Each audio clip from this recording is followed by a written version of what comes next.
Hi everyone, we're going to check out the winds and some more things coming up for the next few days. And we are on the European model now, and you can see the time stamp down here. This is for 9 p.m. tonight. Where in the world is that low pressure that is bringing this weather to North Carolina and the states up north? It's just beginning to push up at 9 p.m. tonight. Just beginning to push up. Now, will it bring any high winds? This is set on wind gust, not sustained winds. Wind gusts. But we're going to move on up now to Thursday around 6 a.m. Right off my coast, we got some. These are out in the water for any fishermen out there. You might want to make sure you know what's going on, or any boaters traveling up and down the eastern seaboard. Right now, the wind gusts are not too bad in North Carolina, only 24 knots, and in Virginia, not too bad at all, 25 knots, okay? But I want to bring up something right quick. Everyone here, like in New Jersey and all of these areas, you see that it's circulating wind in. Now, as this thing moves along, now we're up to 3 p.m. for Thursday afternoon. It's going to probably give you some beach erosion in places. We'll go to 11 p.m. tomorrow night. Now the wind is up in New Jersey, 30-knot gusts, not too bad at all. But I wanted to point this out because some of you may not understand why the wind picks up, but it will get a little gusty. Nothing like what happened a few weeks ago, though. And we'll move on up to Friday morning around 5 a.m. We can see now where that low pressure center is exactly at. It's right off the coast of New Jersey and Long Island, and the backside of it now is going to bring some wind gusts, as you can see. When we go over to West Virginia and the Virginia mountains in this area, still not too bad, but 33-knot gusts. You're going to know it's out there. If you've got anything outside, you might want to go ahead and prepare for it. Now we're up to Friday at 3 p.m. The center looks like it's right off of here. Let's make sure it is right off the coast. I mean, hanging on to Massachusetts right there. And it has formed some more isobars. So that means it's gathered strength. And also with gathering of this strength, the winds are getting very heavy now up around the Great Lakes area. Up around the Great Lakes area. Let's check out Michigan. This 29 knots, not looking too bad right now, but we'll come back down here now to Virginia and Virginia borderlines. 45-knot gusts. Now, this is getting a little hairy. Okay, you really need to bring your stuff in. Anywhere you see the shade of blue, and it's looking like some may be getting a little higher in New Jersey. We'll see. 40 knots. So go ahead and prepare is my main reason for doing this. Excuse me. And up around Maine all the way down, you guys coming in on your coastline, you probably will have some beach erosion. By 9 p.m. Friday, you can see what it's looking like, and these winds just aren't going to let up right in here. And we will hop over to around 11 a.m. around lunchtime Saturday, and the low itself at this time should be right around Maine.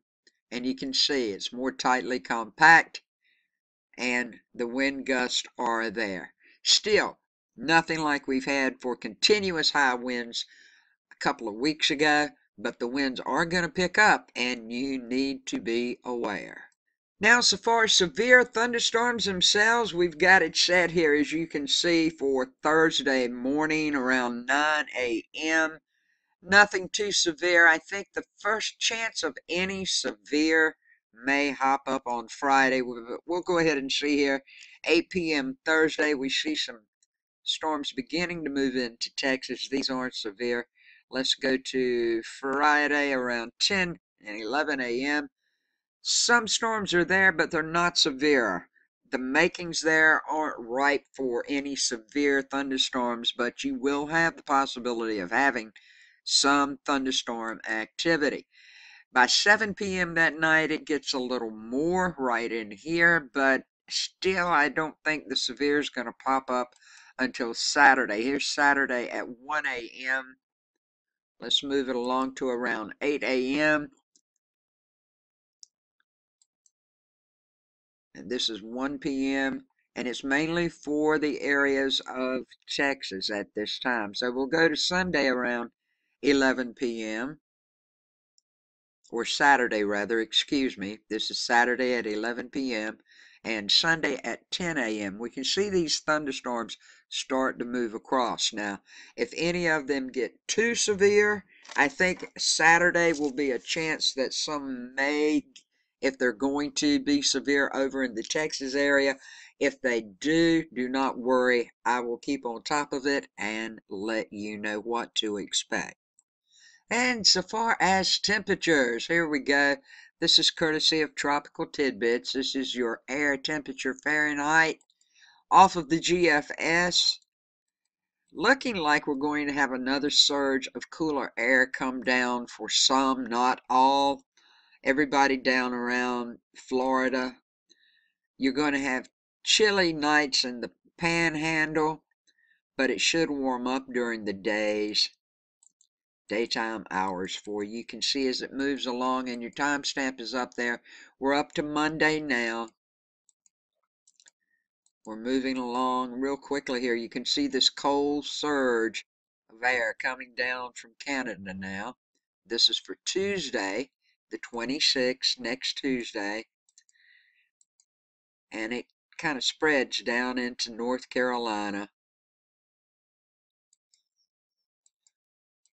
Florida and Texas staying warm for the most part. Then we have, boom, a big warm up.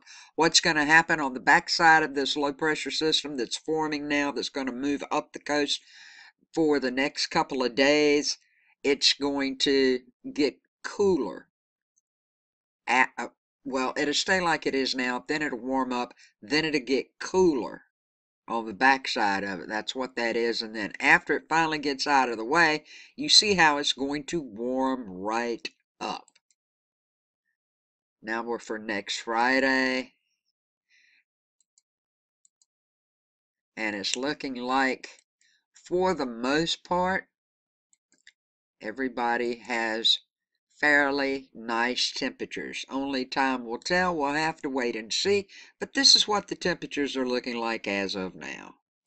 And we're going to wrap it up by looking at the CAPE index. This is a really good indicator now of where severe weather may be. Now, we see some coming up here like we saw with the thunderstorms, but this CAPE is not bad at all. It's not bad at all. Probably around 500 and something. We'll check 600, 639 JKGs. Now, you know, something could form, but I don't think it will. And this is for 5 p.m. this coming Friday. Let's move it up to around 7 a.m. for Saturday. Still the same readings going on. 4 p.m. Saturday. We'll move up to 11 p.m. Saturday night. Not saying something could not form, but it's not really that big of a chance. There's always a chance with a severe thunderstorm, with the cold and the hot meeting, especially in springtime, for something to be going on. Sunday at 9 a.m. it moves on up into Oklahoma, coming from Texas. We'll go to Sunday at 7 p.m. Now we have a little better chance right up here in Oklahoma. We'll check that out right quick. Yes, now we're on that teeter-totter. This could be an area where some severe weather could possibly break out right up here in Oklahoma. It'll start on Saturday, looking like going through Monday. Then it comes right back down on Monday around 5 a.m. and we'll go to 2 p.m. Monday afternoon. Then we have some more severe. Looks like it probably is going to be on the teeter-totter. Yes, it's even higher chance in Texas. right here. This is for Monday afternoon. I'll keep my eyes on all of this stuff for you folks. Be safe, be blessed, keep your eyes on the sky and everything around you. Please subscribe. Click my picture in the bottom right hand corner.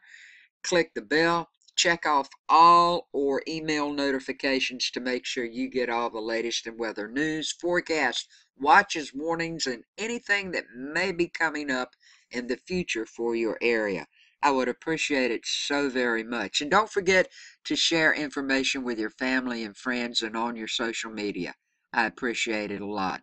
Have a good day, a safe day, a blessed day. Thanks for watching, and peace, love, and kindness to each of you.